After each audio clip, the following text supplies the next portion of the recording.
Assalamu alaikum. Welcome to my channel.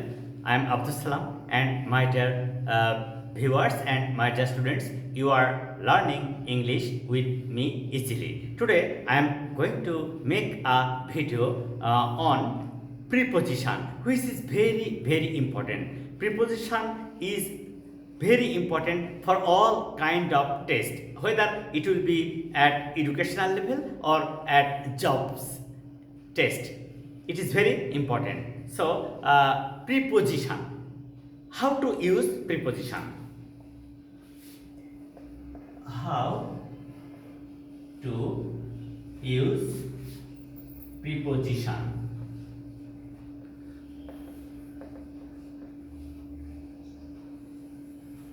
এইটা আমাদের উদ্দেশ্য যে কিভাবে প্রিপোজিশন ব্যবহার করা যায়। আচ্ছা, আমরা যদি দুইটা প্লেসের কথা বলি, পাশাপাশি একটা প্যাসেজে দুইটা প্লেস নিয়ে কথা বলা হচ্ছে, সেই ক্ষেত্রে যেটা ছোট তার পূর্বে এক আর বড়টার পূর্বে ইন বসে। যেমন he lives at Alupatti in Rajshahi, in Rajshahi. তাহলে আমরা এটা সহজে বুঝতে পারলাম যে রাজশাহী একটা বড় প্লেস, তার পূর্বে ইন, আর আলুপট্টি রাজশাহীর একটা অংশ, তার পূর্বে অ্যাট বসলো। একদম সহজ।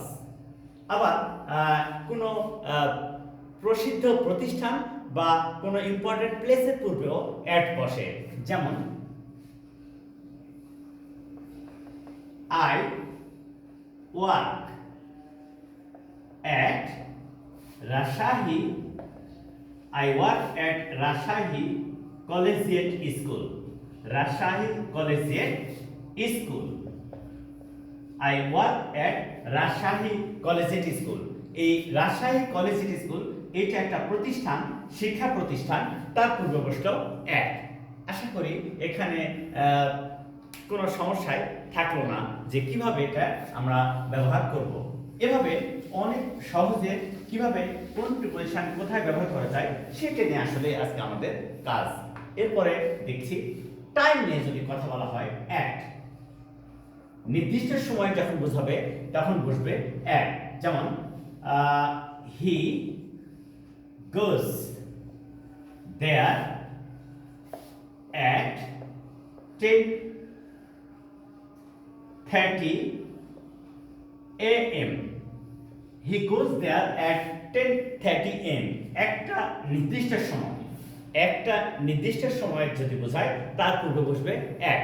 যদি কোনো নির্দিষ্ট সময় সম্পর্কে বলা হয় অ্যাট, আর যদি অন বলা হয় যে কোনো দিন বা তারিখের পূর্বে অন বসে। যেমন she will come here on Sunday, on Sunday. এই যে সানডে একটা দিন, তার পূর্বে বসলো অন, তার পূর্বে বসলো on. We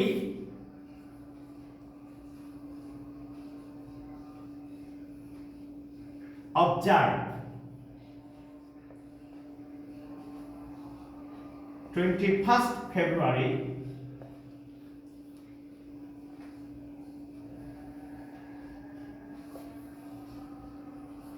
on, we observe 21st February on 21st February 2024. এই যে we observed 21st February on 21st 2004. দিন বা তারিখের পূর্বে অন বসে, দিন বা তারিখের পূর্বে অন বসে। আর সপ্তাহ, মাস, ঋতু এবং ব্যাপক সময় এরূপ অর্থে ইন বসে। যেমন ইনটা কিভাবে বসছে আমরা দেখি। যেমন হি was born in 1970. He was born in 1970. She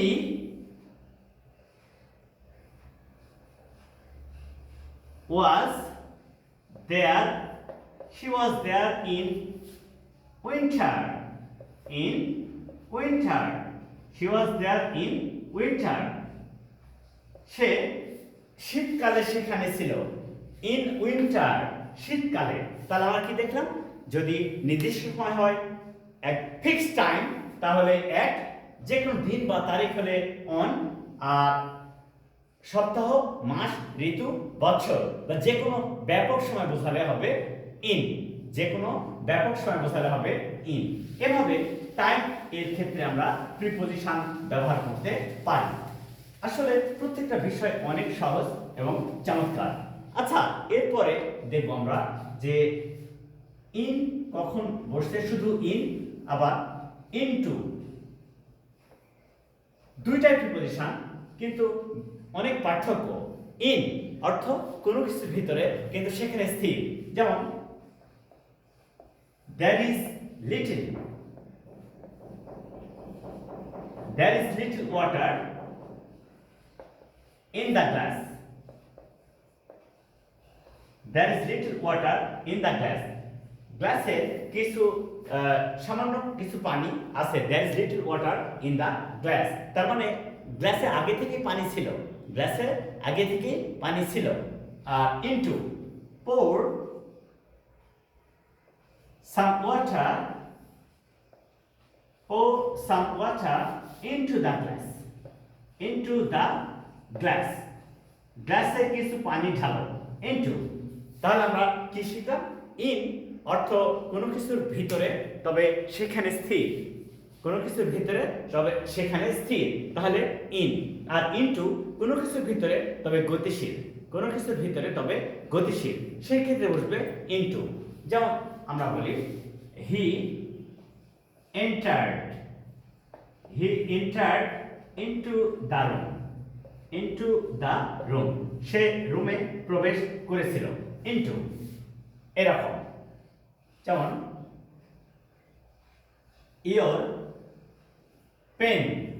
your pen is in the pen glass or pen holder, your pen is in the pen holder, তার মানে ওই পেনটা পেন হোল্ডারের আগে থেকে আছে। আর যদি গতিশীল অবস্থা বোঝায়, কোনো কিছুর মধ্যে গতিশীল, তাহলে হবে ইনটু। আর কোনো কিছুর ভিতরে ঢুকেছিল কিন্তু সেখানে নেই, সেটা পার হয়ে চলে গেছে, সেটা ক্রস করে চলে গেছে, তাহলে হবে থ্রু। যেমন দেখো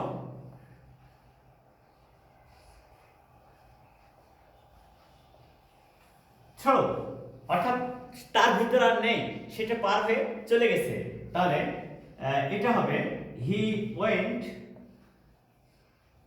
through the forest, he went through the forest,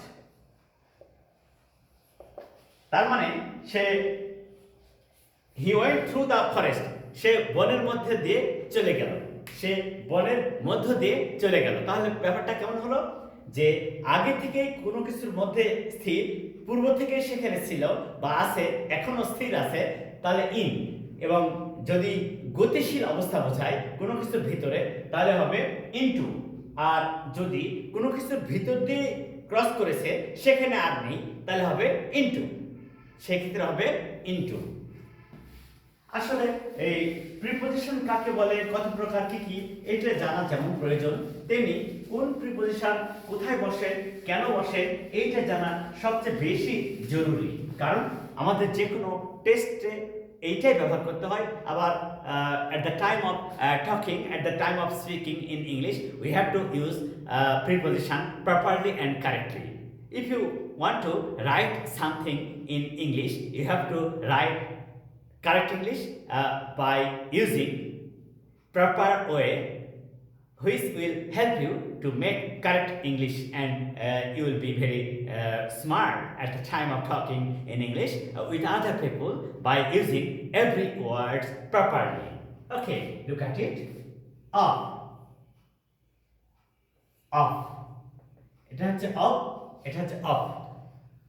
তাহলে এখানে আমরা যেটা দেখব যে এই অফ দ্বারা কোনো কিছুর উৎস বোঝায়। যেমন this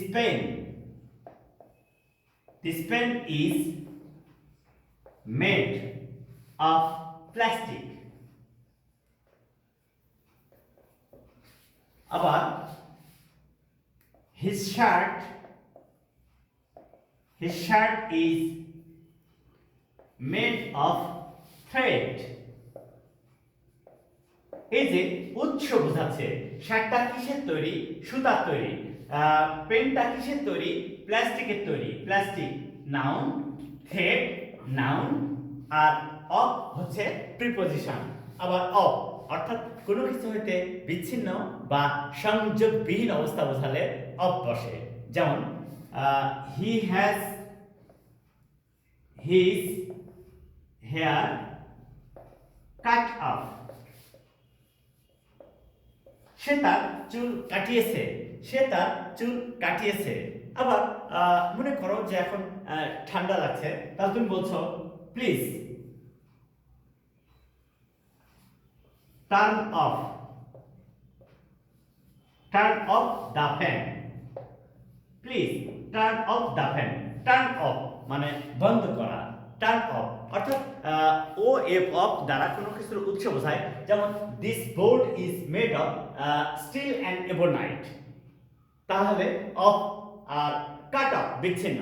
যেমন he has cut up his relation with his relatives. এই যে কোনো কিছু হতে বিচ্ছিন্ন বা সংযোগবিহীন অবস্থা প্রকাশ করে। So my dear viewers, please follow this video from the beginning to the end and try to learn preposition and the use of preposition easily. Assalamu alaikum.